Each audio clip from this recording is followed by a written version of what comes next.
ایک مرتبہ شام میں کسی خاتون نے جناب سکینہ کی طرف صدقہ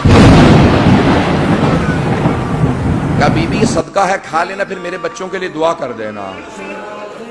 آج سید الشہداء کو پرسہ دینا، کس کا پرسہ دینا؟ ان کی بیٹی سینے پہ سونے والی بی بی کی شہادت کی 3 روایات ہیں۔ میں بار بار شہادت کیوں کہہ رہا ہوں؟ جو طبیعی موت مرتا ہے نا اسے کہا جاتا ہے وفات، اور جو ظلم سے مرتا ہے اسے کہا جاتا ہے شہید۔ اب بی بی پہ تو بڑا ظلم ہوا تھا نا، اب لوگ برداشت نہیں کر پائیں گے۔ میں شہادت کی ایک روایت صرف پیش کرنا چاہتا ہوں اگر سن پائیں، لیکن میں ایک سوال کروں آپ سے، اگر کوئی کسی کے بچے کو تماچا لگا دے،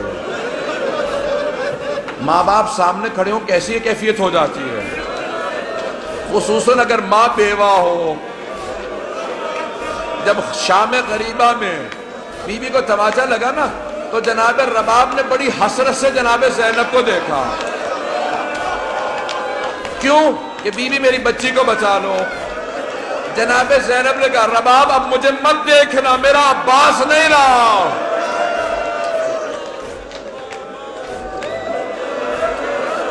بس بھئی میں نے تمام کر دیا، میں تمام کر رہا ہوں، 5 سے 7 منٹ کی زحمت دوں گا آپ کو، بس بھئی سن لیجئے بی بی کی۔ میں شہادت کی 3 روایات ہیں، تینوں نہیں پیش کروں گا، میں یہاں پہ رو کے ایک جملے کو پیش کروں نا۔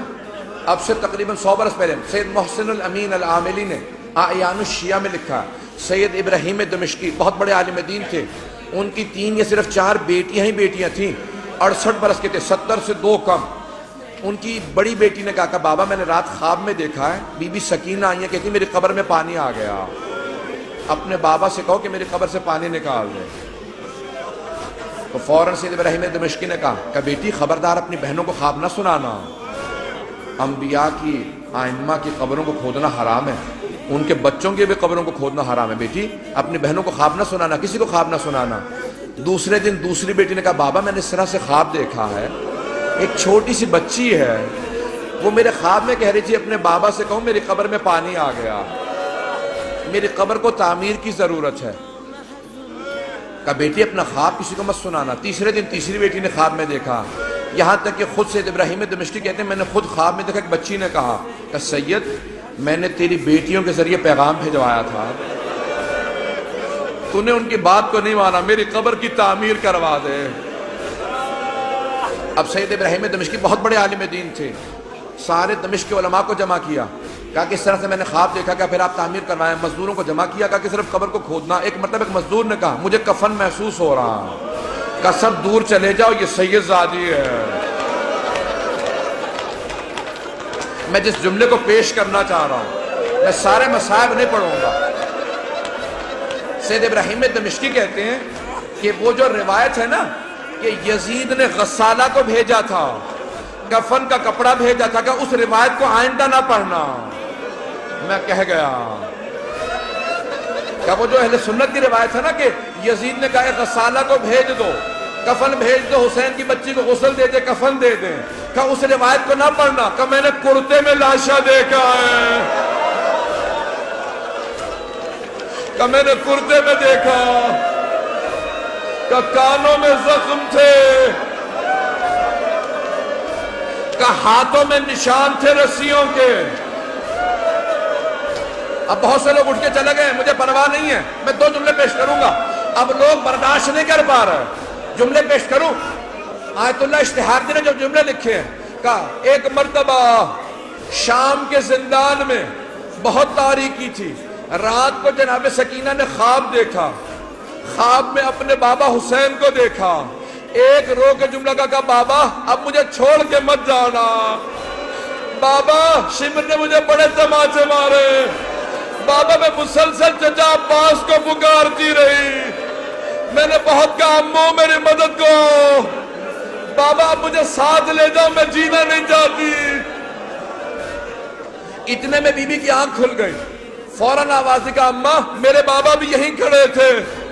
کہاں ہے میرے بابا؟ مجھے لینے آئے تھے۔ سوگنامہ محمد میں آیت اللہ اشتہاردی کہتے ہیں ساری بیویاں رونے لگی۔ جب بی بی نے اپنا خواب سنایا نا، سب بیویاں بلند آواز سے رونے لگی۔ کہ ایک مرتبہ یزید نے آواز سنی، اٹھ گیا، کہا کیا بات ہے، یہ کیوں رو رہی ہیں، مجھے آرام کیوں نہیں کرنے دے رہے ہیں؟ کہا ایک بچی ہے بار بار کہتی مجھے اپنے بابا کے پاس جانا۔ کہا کون ہے اس کا باپ؟ کہا وہ حسین کی بیٹی ہے۔ کہا جاؤ حسین کا سر دے دو۔ ایک تشت میں سر سید الشہداء کو رکھا، اس پہ ایک کپڑا ڈالا، جب تشت لائے ساتھ میں ایک مشل تھی، ایک چراغ تھا۔ بی بی نے ایک مرتبہ مشل کو، ایک مرتبہ اس تشت کو آتے دیکھا۔ بی بی نے کہا مجھے کھانا نہیں چاہیے، مجھے کوئی پیاس نہیں، بھوک نہیں ہے، مجھے بابا کے پاس جانا۔ اس نے تشت سے کپڑا ہٹایا، بی بی نے بابا کے سر کو دیکھا، کہا بابا جب خیمے سے گئے تھے آپ کی رگیں کٹی ہوئی نہیں تھی، بابا میری محبت کا واسطہ میرے پاس آ جاؤ۔ ایک مرتبہ تشت سے سر اٹھا، بی بی نے آغوش میں لیا، اپنے گال کو امام حسین کے رخسار پہ رکھا، کہا بابا مجھے لے جاؤ، میں زندان میں نہیں رہنا چاہتی۔ ایک مرتبہ بیویوں نے ہلکا باندھا، رونا شروع کیا، دیکھا بچی گر گئی۔ جب بی بی گری امام سجاد نے کہا انا للہ و انا الیہ راجعون۔ بیویاں سمجھ گئی اب بچی نہیں رہی۔ امام سجاد نے زندان میں قبر کھو دی، جب لاشا ہاتھوں پہ لیا آواز دی، او 72 کے عزادار بابا اپنی بیٹی کے لاشے کو لے لو۔